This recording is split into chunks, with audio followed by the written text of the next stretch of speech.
The universe is all, as all. It's complete. Everything, everyone is essential to that completeness.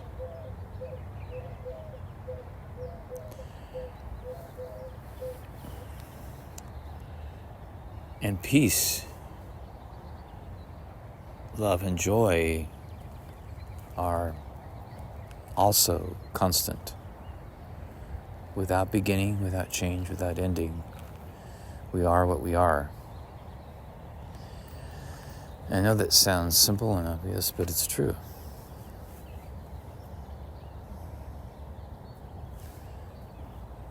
Contemplate the oneness, the allness, the completeness. The universe is the same thing as God. I interchange the words because they mean the same. It is the same. It's all one. I do tend to use the word universe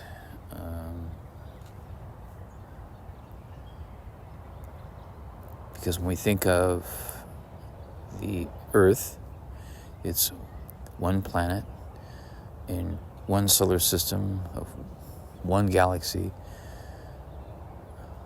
amongst an infinity of galaxies, so there's really no way to actually count that. I always repeat a lot of the same words because it is important to recognize that the universe is perfection. It's obviously infinity, as I already mentioned. It's also eternity, as I already mentioned. That no beginning, no change, no end. That's what that means. It's also intelligence, because it wouldn't exist without being intelligence.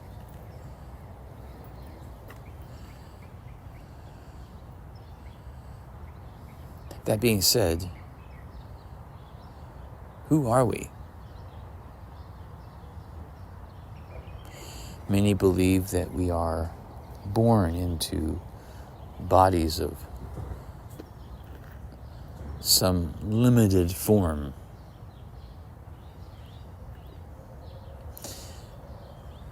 But that wouldn't fit into the understanding of eternity, would it? So what is the body? If it's not born, it doesn't change, it doesn't die, what is it?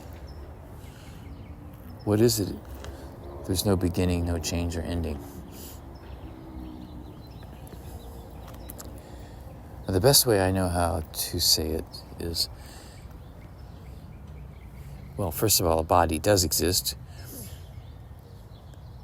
We feel we have a body. The body does exist, but it's not what it appears to be. But the body that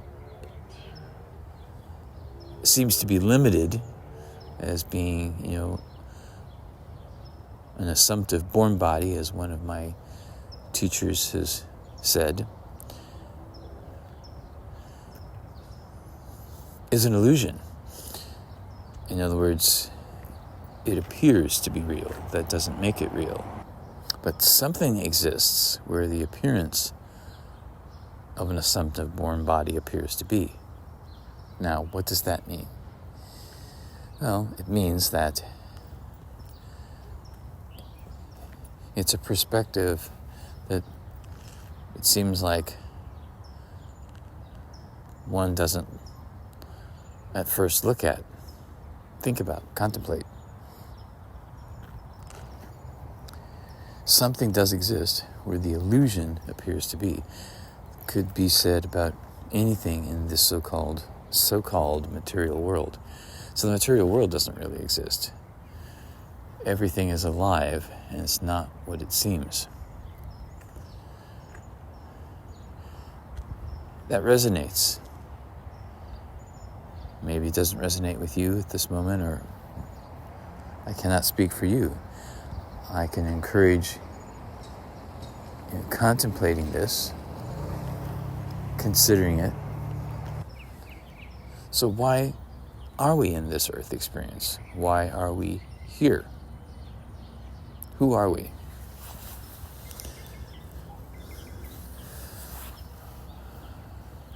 Well, the body is substance, it is form, and it does manifest itself constantly, each moment. Best I can describe the substance is light substance. Not materialistic flesh and blood, but light. This is the real substance. This is the real body manifesting itself. So, why are we here?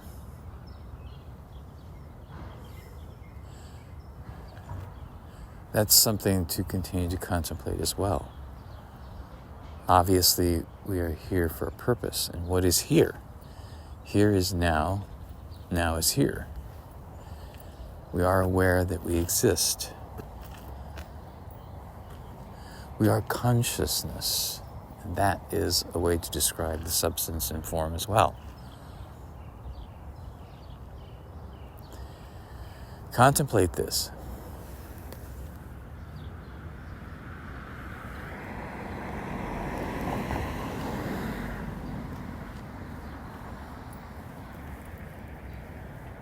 Because there are no limitations, abundance exists, and abundance exists for all. Not for some, not for a minority, not for a few, but for all. It's unlimited.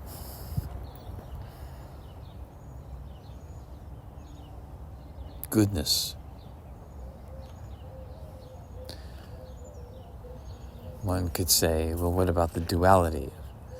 This duality, like left and right, whether it's politics or your hands or your feet, a graph with a left side and a right side.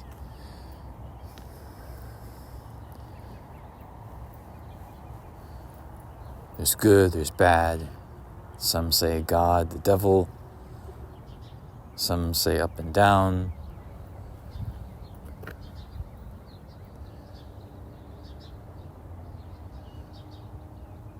Well, duality is an appearance, and as with all appearance, it would seem to be a mistake to deny the appearance. However, that's as far as it goes. Appearance, illusion is not real, and appearance does disappear.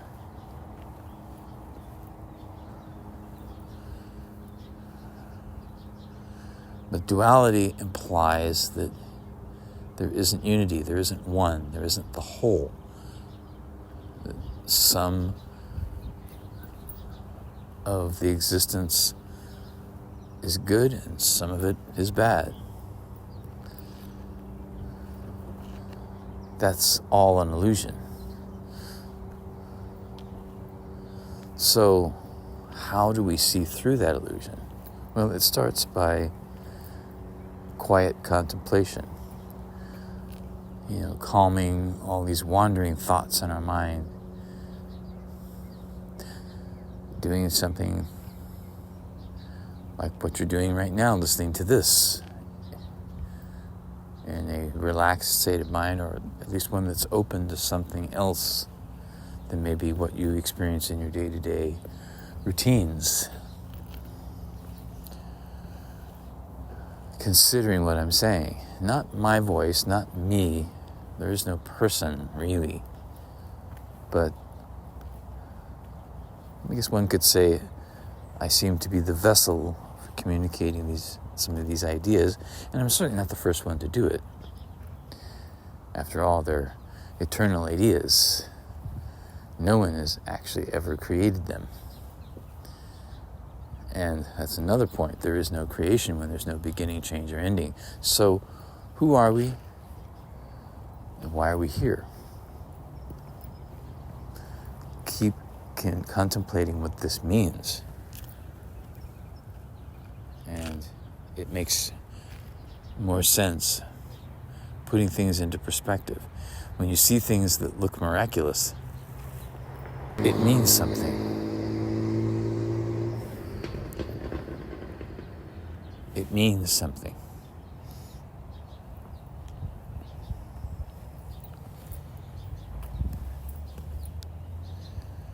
There is a purpose for why we experience what we do. That's why when we feel we're receiving help or we're helping someone else, there's a purpose for that. It isn't that we are helping someone and they're helping us because we're missing something or they're missing something.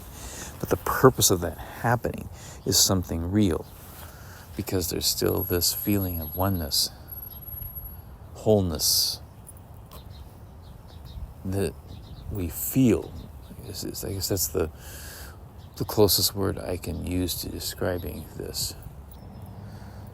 We realize things are not the way they appear to be because so much attention is given to material things, money, material resources, and those that feel that with all of that so-called accumulation, that there's power and control over things or over others. And that's all an illusion.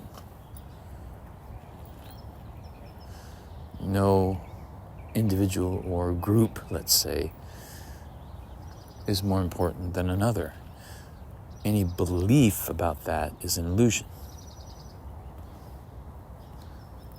And there is a purpose for everything that is something. But don't be fooled by the illusion, because that is a distraction. It's not who we are and why we're here.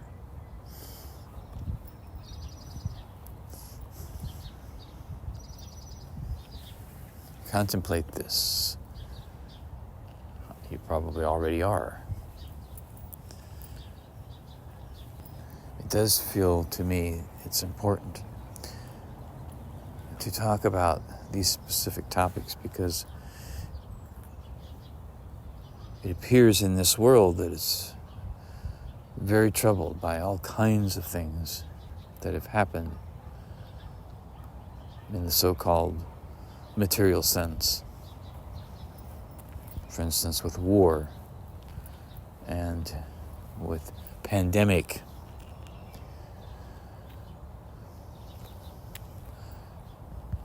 And economic inequalities, which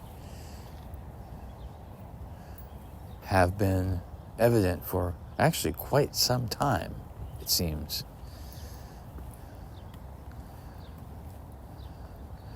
There's greater understanding of what's happening.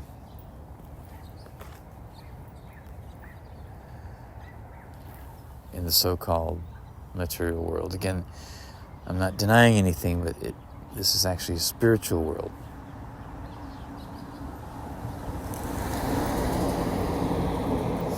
Spiritual existence. Spiritual existence.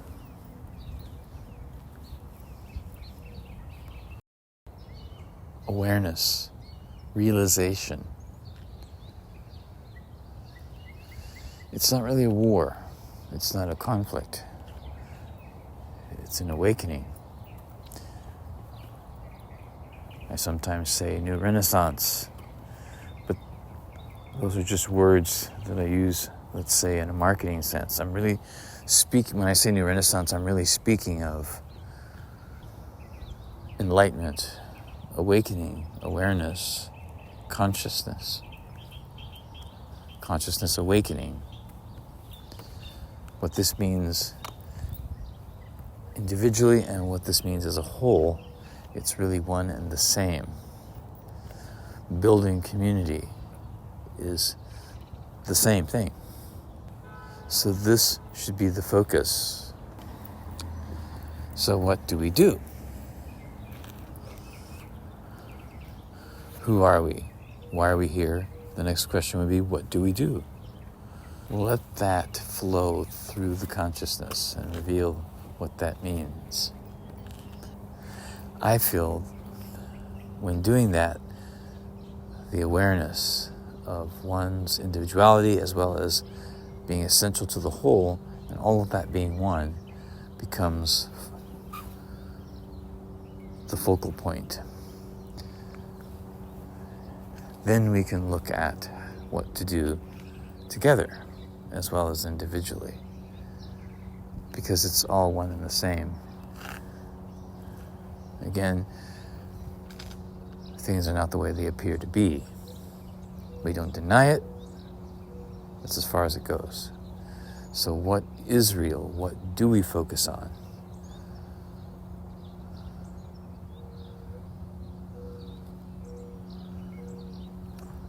Contemplate all of that. Let it flow through your own consciousness and your whole being.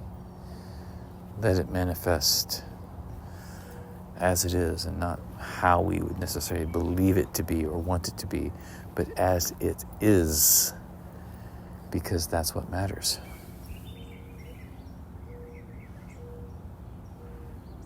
Consider this.